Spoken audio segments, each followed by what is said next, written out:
We got Callum Lyle sending in a few right off the bat. He says, I saw that Proud Family reboot clip on Disney of them rapping, slaves built this country and reparations, and yeah, they're after kids. Even the N-word was said once in the episode. Ooh, that is... Yeah, did you all see this? Did you see this? Yeah. No. It went I'm viral. glad I didn't now.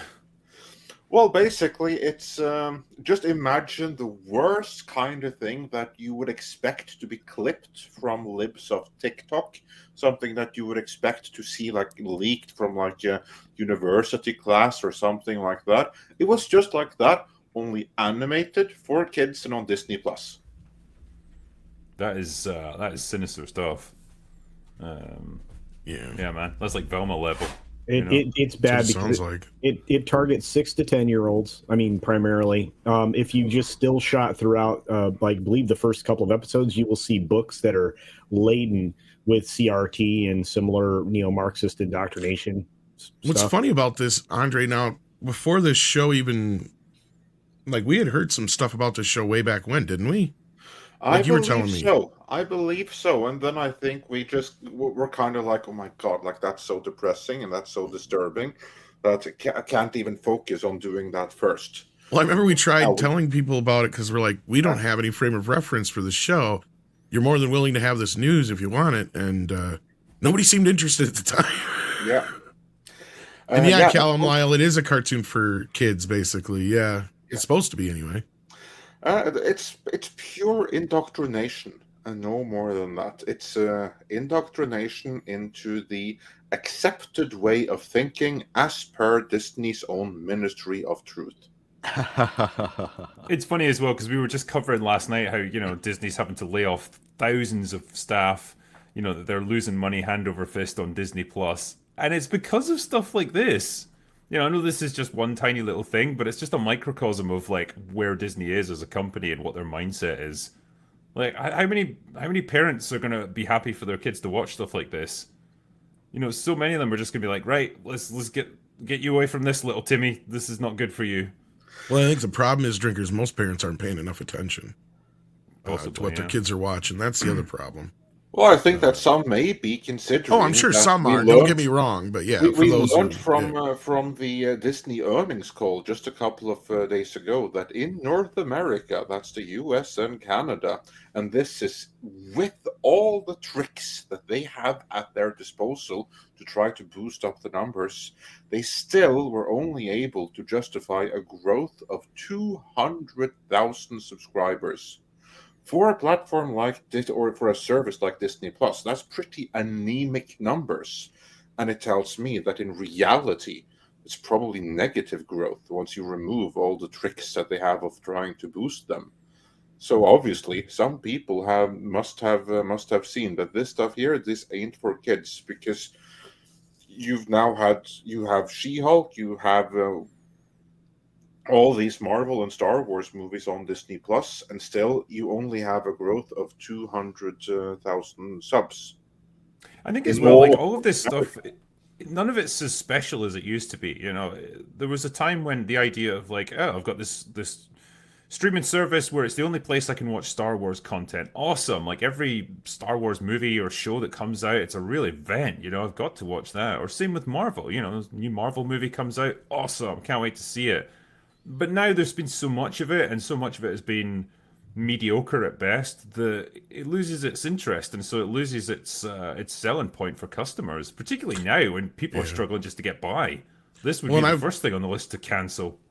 When I've brought this up before, Drinker, where basically Disney fucked itself. I think we're far enough in the show I can say that. They fucked themselves basically by taking the Vault system and putting it on streaming, because instead of continuing that idea through streaming, what did Bob Iger say? He said, everything's going to be available right away. Well, we come to learn that wasn't the truth. But what he still did, though, is they still put all their classics out there right next to the newer crap. So when you put Little Mermaid up against Little Mermaid 2 and 3, or Cinderella up against Cinderella 2 and 3, it makes Cinderella worth no more than Cinderella 2 or 3. Right? Yeah. At least back in the day, they used to re-release these movies every 7 to 10 years in theaters, on video again, and then they would, put them back in moratorium, making them worth more, and they've quit doing that, and that's a big thing they've lost. And you're right, the quality over quantity. Well, we've talked about that with Marvel now for the past couple of years, because they've created more stuff in the last couple of years in Phase 4 than we've had in all the other phases put together, and none of it's been any good. Really, none of it.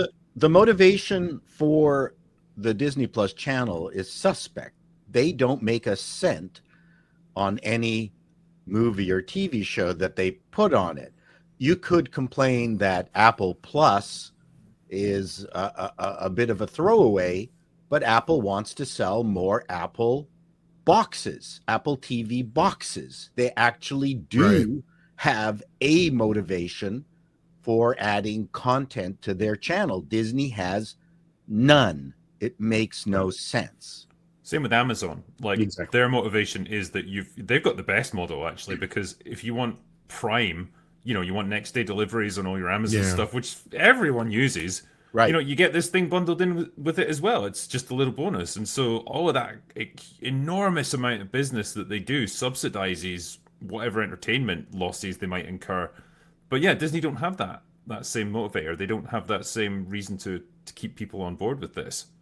The Prime thing is really good because not everybody shops every day, every week. Well, my son does because he's rebuilding a Subaru, but he's getting shipments daily on Prime. But for them, in between your shopping sprees, you can watch Prime TV and Prime Audio.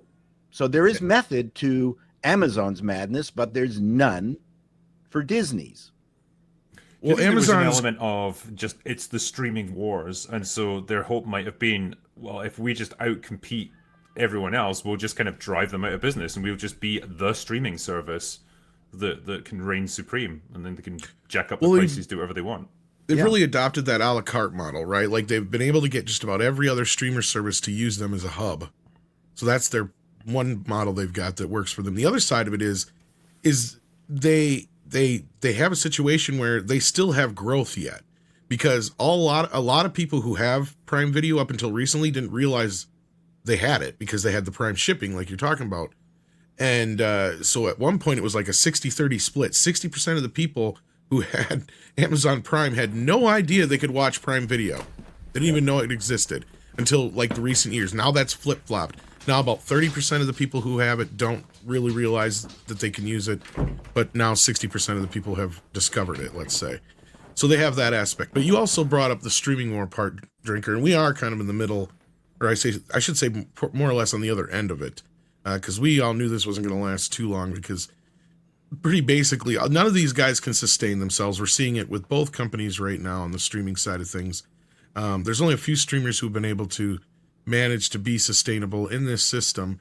You brought up one of them, Paul, before the show. You were talking about Pluto a little bit, which is kind of a smaller streamer here in the U.S. and Canada, I believe. I don't know if they stream anywhere else, but yeah, I mean, so these all are going to start coming down, I think, to that we're going to only have a handful left. Well, you have to understand that this is cyclical, and this is pretty typical of large corporations that are afraid to lose out of any kind of technological shift. I was part of the Warner experiment in Florida and the Bell experiment in Canada, where they set up massive hundreds of millions of dollars worth of silicon graphic computers just to be able to serve 100 people in a community so they could be the first movers on streaming TV. And this was before the internet, before compression, before high-speed internet. And they lost billions of dollars, but everyone was racing to try to be the first in streaming. But sometimes the technology isn't there to be able to to actually execute. So there's always this race. Ton of money is spent. Everyone loses, like in the 2000s when there was the carnage bubble. The bubble. Yeah. There was the internet carnage bubble that burst.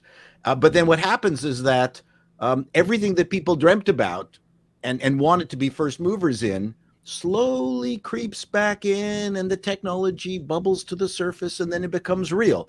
And that's what's happening now with streaming, is that all these big entities are afraid to lose out on it when everyone really should just sell their shows to Netflix and make money. It makes no sense.